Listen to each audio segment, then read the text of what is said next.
नमस्कार प्यारे साथियों, आपका स्वागत है हमारे यूट्यूब चैनल में। और आप देख रहे हैं डीएलएड तृतीय सेमेस्टर के लिए जो हमने आपका मैथ स्टार्ट किया था, जिसमें हम आज आपको चैप्टर नंबर 14 कराएंगे। 14 में हम पढ़ेंगे ब्रथ के बारे में। तो चलिए इसके जो कॉन्सेप्ट हैं उनको हम समझ लेते हैं कि किस प्रकार से आपके जो कॉन्सेप्ट हैं वो आपको समझने हैं, और उसके बाद आपको क्वेश्चन कितनी आसानी से आप लगा पाएंगे। बहुत ही आसानी से आप क्वेश्चनों को लगा सकते हैं। और आपको जैसे कि पता है आपकी जो एग्जाम डेट है वो आ चुकी हैं, तो अब आपके पास समय नहीं है, तो आप अच्छे से अपनी तैयारी कर लीजिए।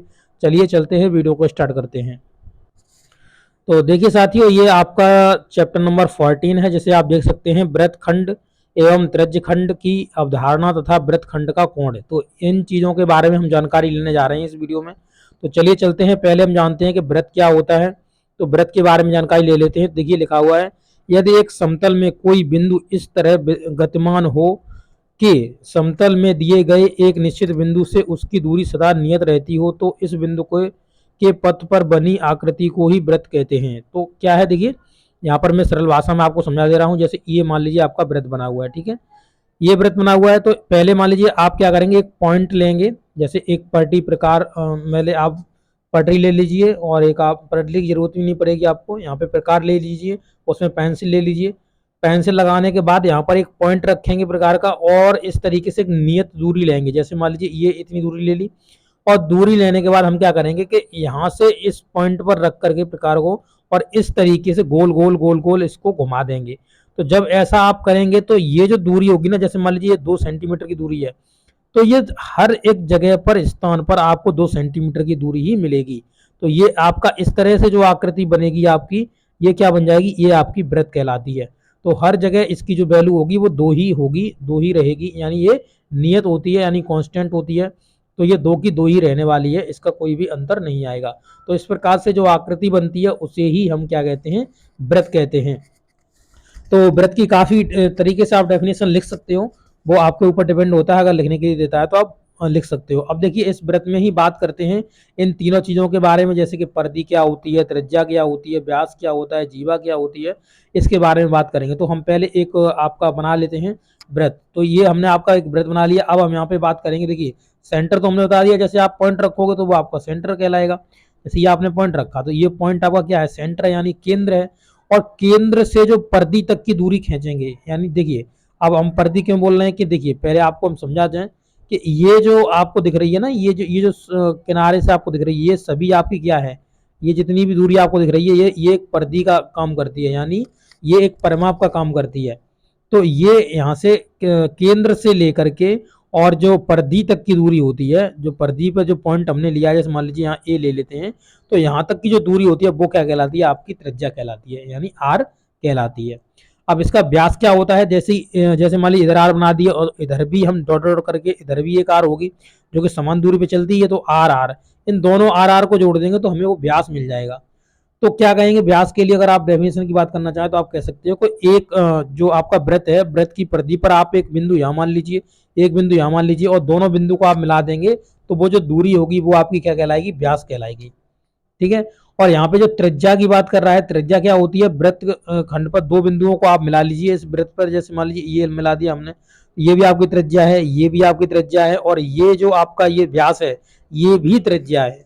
तो सबसे बड़ी त्रिज्या जो होती है वो व्यास ही होती है वृत्त की।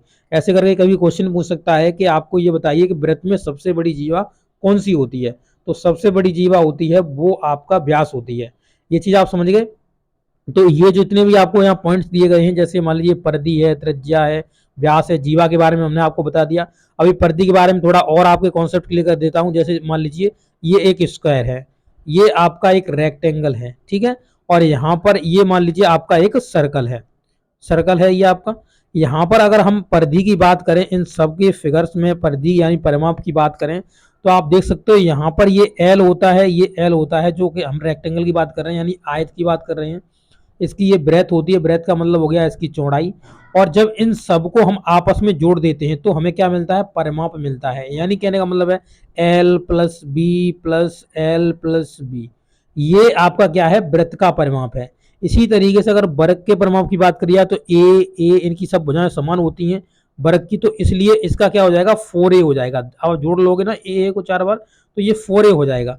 इसी तरीके से क्या होता है, ये जो वृत्त होता है, वृत्त का भी परिमाप क्या होता है, परिमाप ही होता है जिसे हम वृत्त की ये देखिए, ये आपका क्या है, ये जो जितना भी साइड से घेर रहा है ना, ये जितना भी ये आपका पोर्शन है, मैं आपको बताता चलूंगा अभी थोड़ा, ये देखिए यहाँ पर जितना भी ये जो घेर रहा है ना, ये सभी आपका क्या है, ये सभी आपका परिमाप है, परिमाप है जिसे हम कहते हैं परिधि। तो परिधि जो होती है वृत्त की, वो होती है आपका, अगर इसका सूत्र देखना चाहेंगे तो आपका होता है 2πr, वृत्त की परिधि होता है 2πr, ठीक है। और यहाँ पे इस सब आपके कॉन्सेप्ट क्लियर हो गए।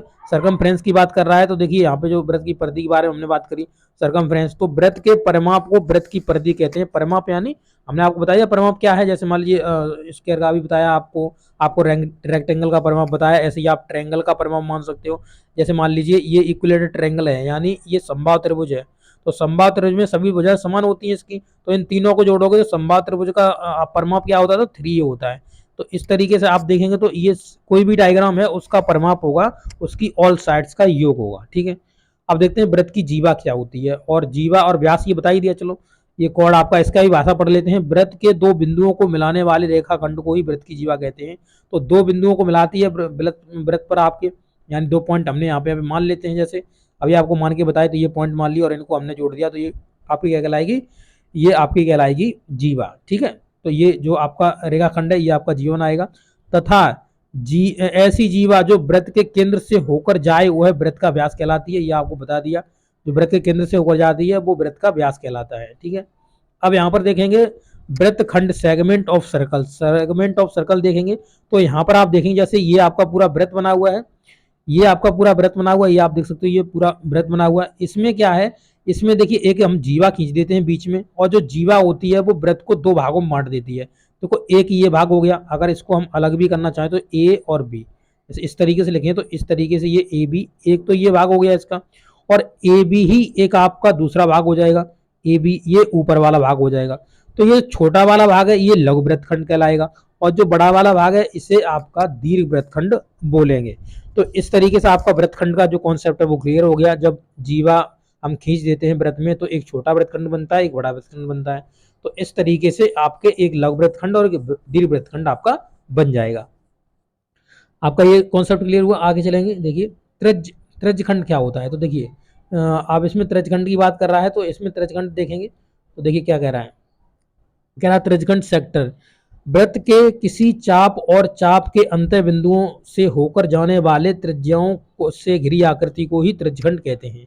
तो त्रिज्यखंड क्यों बोला, क्योंकि ये त्रिज्याओं से घिरा होता है। जैसे ये देखिए ए एक त्रिज्या है, ए ओ एक त्रिज्या है, ओ ए बी एक त्रिज्या है, और इनसे ये इस तरीके से घेर दिया है। तो ये जो बीच वाला पोर्शन है ना, ये जो डॉट डॉट डॉट डॉट आपको दिखा रहा है, ये सभी ये पूरा बीच का पोर्शन है, यही आपका क्या होता है, त्रिज्यखंड कहलाता है। यानी ये जैसे मान लीजिए एक तरबूज है, और तरबूज में से इस तरीके से आप पीस काट लेते हैं। जब आपने तरबूज खाया होगा, घर वाले जब काट काट के सब बच्चों मतलब जैसे मान लो आपके दो चार भाई बहन हैं तो उनको जैसे देते थे, तो इस तरीके से ही काट के देते थे। तो यही आपका कहलाता है, इसमें ये जो बीच में आपका जो ये है, यही आपका क्या है, त्रिज्यखंड है ये, ठीक है। तो ये आप समझ गए होंगे त्रिज्यखंड क्या होता है। आगे देखेंगे वृत्तखंड का कोण, तो कोण कैसे निकालते हैं, तो वृत्तखंड के कोण के लिए आपको क्या करना है, देखिए यहाँ पर केंद्र O है, और यहाँ पर जो बिंदु हमने माने पी ए बी, 3 बिंदु मान लिए हैं। तो यहाँ पर आप देख सकते हैं ये P बिंदु है, ये A बिंदु है, और ये यहाँ पर B बिंदु है। तो ये सभी 3 बिंदु मान लिए हैं। जहाँ पर आप देखेंगे पी ए की बात करेंगे तो यहाँ पे देखिए, तो यहाँ पर ये पी ए इतने की बात कर रहा है, पी ए, और फिर कह रहा है कि पीबी, तो पीबी का ये आपका पोर्शन हो गया पूरा, यहाँ तक आपका पीबी का पोर्शन हो गया, ये आपका पीबी का पोर्शन हो गया। यानी यहाँ पे पी ए की बात करें तो ये देखिए पी और ये ए हो गया, और यहाँ से इधर पी बी की बात करें तो ये यहाँ पे बी वाला पोर्शन चल जाएगा। इस तरीके वृत्त की परिधि से बने हैं, तो वृत्त की परिधि से ही बने हैं। आप देख सकते हो यहाँ पर जो वृत्त की टोटल परिधि है वो तो आप समझ रहे हो, ये आपकी पूरी टोटल परिधि है, और टोटल परिधि है तो यहाँ पे ये वृत्त की परिधि से ही ये आपके बने हुए हैं। दोनों आप देख रहे हो ये वृत्त की परिधि से आपके बने हुए हैं। जहां पर आप देखेंगे तो कोण ए पी बी, तो ए पी बी की बात कर रहा है, देखिए ए पी और बी, तो यहाँ पर ये जो कोण बना हुआ है, ये जो बाहर की साइड पे कोण बना हुआ है, इस तरीके से जैसे मान लीजिए इस तरीके से एक सर्कल बना है, और सर्कल में जो यहाँ तक बात कर रहा है वो इस तरीके से बात कर रहा है। देखिए देखिए, तो यहाँ पर इसने कहा कि हमने एक बिंदु, ये केंद्र हमारा O है, जैसे ये हमारा केंद्र क्या है, ये हमारा केंद्र O है, और यहाँ पर हमारा बिंदु आपका ए है, यहाँ बी है और यहाँ पर आपका क्या है, तो सॉरी यहाँ पर ये बी नहीं है, यहाँ पे बी है, इसका बी यहाँ पे है। तो यहाँ पर जो ये इस तरीके से एंगल ये एक बन रहा है, इसमें जो इधर की साइड का जो एंगल बन रहा है पी ए बी, ये एंगल आपका इस एंगल की बात कर रहा है, पी ए बी वाले एंगल की।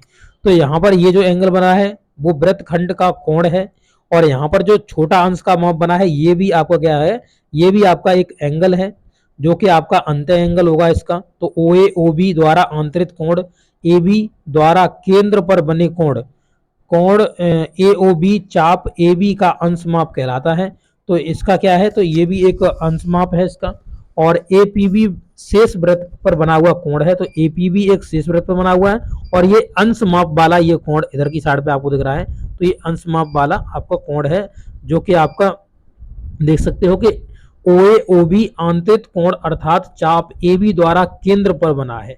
तो ए बी द्वारा जो ए बी यानी ए और बी का जो कॉम्बिनेशन है बना हुआ है, ए बी द्वारा ए ओ बी, ए यहाँ से ए ओ और बी, ए ओ बी चाप ए बी का अंश माप है। तो ए बी का अंश माप है क्योंकि देखिए ये ए बी है ना, ए बी ये चाप है पूरा यहाँ से, तो इस चाप का ही एक क्या है, एक अंश है, उसमें ये एंगल बना हुआ है। ठीक है, यहाँ पे और महत्वपूर्ण पॉइंट समझेंगे। देखिए क्या महत्वपूर्ण पॉइंट है, तो लिखा हुआ है कि त्रिज्य खंड का क्षेत्रफल होता है वो पाई आर स्क्वायर डॉट थीटा बटे 360 होता है। किस तरीके से समझाते हैं, देखिए इस तरीके से ये आपका क्या है, ये आपका एक बन गया आपका वृत्त यानी सर्कल बन गया ये।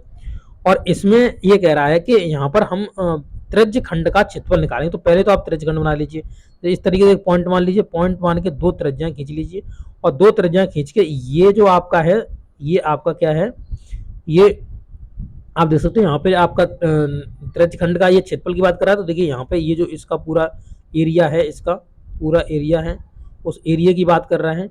तो यहाँ पर जो एंगल बनता है वो आपका थीटा बनता है, थीटा एंगल बनता है। तो यहाँ पर जो पूरा क्षेत्रफल इसका क्या होता है सर्कल का, तो होता है पाई आर स्क्वायर। और ये एंगल थीटा निकालना है हमको कितने में से, 360 में से, 360 में से एंगल थीटा निकालना है। तो यही आपका सूत्र हो जाएगा, 360 में से एंगल थीटा यहाँ पे रखेंगे तो इतने का आपका क्षेत्रफल निकल जाएगा। इस त्रिज्य खंड का आपका जो क्षेत्रफल है वो आपका निकल जाएगा। इसी प्रकार से चाप की लंबाई, तो इस तरीके से जैसे मान लीजिए एक सर्कल बना हुआ है, इस तरीके से ये सर्कल बना हुआ है, इसमें आप ले लेंगे, यहाँ पे देखिए चाप की लंबाई कह रहा है, तो यहाँ पर एक बिंदु इसे हटाते हैं, यहाँ पे बिंदु पॉइंट इसका ओ मान लिया और ओ मानने के बाद कुछ इस तरीके से इसका खींच दिया, इस तरीके से। तो यहाँ पर एक चीज देखिए, ये जो है ना ये आपकी लेंथ है, यहाँ से लेकर और यहाँ तक लेकर के आपकी ये लेंथ है, आपकी इस चाप की लेंथ है। ठीक है, और यहाँ पर ये जो क्या है, ये आपके आर के रूप में काम कर रही है और यहाँ पर बिंदु ओ है। तो ओ है तो इसके कह रहा है कि इसके चाप की लंबाई बताइए। तो इसकी जो लंबाई बतानी है तो आपका टोटल होता है 2 पाई आर, वृत्त की परिधि होती है टोटल, ये परिधि की बात करें तो ये 2 पाई आर होता है। ठीक है, ये 2 पाई आर होता है। इसके बाद थीटा, यानी थीटा यहाँ पे बढ़ रहा है ना थीटा, तो थीटा बट्टे 360 अंश, थीटा बट्टे 360 अंश रख देंगे तो ये आपकी जो चाप की लंबाई है वो आपकी चाप की लंबाई यहाँ पे निकल आएगी। ठीक है, इसी प्रकार से अर्ध परिमाप, तो अर्ध परिमाप बाबा देखिए सूत्र समझिए यहाँ पे। तो अर्ध परिमाप देखिए लिखा है, अर्ध वृत्त का परिमाप किस तरीके से निकालेंगे, तो यहाँ पे देखिए अर्ध परिमाप देखिए करेंगे तो इसको हम क्या करेंगे, दो भागों में डिवाइड कर देंगे। यानी इसका जो हमने सेंटर माना है, जैसे ये सेंटर माना है तो सेंटर से इस तरीके से इसको इसे डिवाइड कर देंगे। तो ये दो भागों में डिवाइड हो गया, ये इक्वल पार्ट है, ये इक्वल पार्ट है, दोनों इक्वल पार्ट ने अलग अलग हमने काट दिए। ठीक है, अब यहाँ पर क्या करेंगे, हम इस वाले पार्ट को जो ना ऊपर वाला पार्ट है इसको हम गायब कर देंगे। इसको क्या कर देंगे, हम ऊपर वाले पार्ट को गायब कर देंगे ताकि आपको समझाने में हम आसानी हो सके हमें। ठीक है, इस ऊपर वाले पार्ट को हमने गायब कर दिया। अब आपको इतना फिगर दिख रहा है, ठीक है, अच्छी बात है। देखिए अब इसमें क्या है, देखिए ये आप देख रहे हैं तो ये यहाँ से लेकर के और यहाँ तक की जो दूरी है वो कितनी होगी, तो टोटल जो सर्कल होता है, टोटल जो सर्कल होता है उसका जो परिमाप होता है, यानी जो उसकी परिधि होती है वो 2 पाई आर होती है, 2 पाई आर होती है। तो इस आधे की कितनी हो जाएगी, तो देखिए पाई आर प्लस पाई आर करोगे तभी तो ये 2 पाई आर बनता है। तो इसमें एक पाई आर को हम ले लेंगे। ठीक है, एक पाई आर तो इसकी हमें मालूम पड़ेगी जो लेंथ हो जाएगी, यानी एक पाई आर की वैल्यू बात की जाए तो यहाँ से लेकर इस पॉइंट तक की जो दूरी होगी, ये वाली जो दूरी होगी ये आपकी पाई आर हो गई। क्या होगी, पाई और आर होगी। प्लस इसमें आप देखेंगे तो इसमें दो चीजें एक्स्ट्रा जुड़ी हुई हैं। यानी क्या एक्स्ट्रा जुड़ा हुआ है तो देख लीजिए, यहाँ पे ये है पॉइंट ओ, और यहाँ पर मान लीजिए इसकी ये दूरी और ये दूरी और एक्स्ट्रा जुड़ गई है। तो ये आर है, ये आर है, तो दोनों 2r हो जाएगा ना, तो 2r, तो 2r इस तरीके से आपका फॉर्मूला बन जाएगा अर्धपरिमाप का। तो ये आपको भूलना नहीं है, अर्धपरिमाप को किस तरीके से आपको निकालना होता है। तो अर्धपरिमाप इस तरीके से आपका निकलता है सर्कल का। तो ये आपके एग्जाम सभी आपके कॉन्सेप्ट हो गए। अगले वीडियो में आपके एग्जाम्पल्स के जरिए से आपके ये सभी भी जो भी आपके मान लो क्वेश्चन लगाना चाह रहे हैं आप, इनके जो जितने भी फॉर्मूले बताए हैं उनके सभी के क्वेश्चन हम आपको कराएंगे। ओके, तो ये वीडियो आपको कैसा लगा, अच्छा लगा तो अपने दोस्तों का जरूर शेयर करिएगा। मिलेंगे नेक्स्ट वीडियो में। Okay, thank you.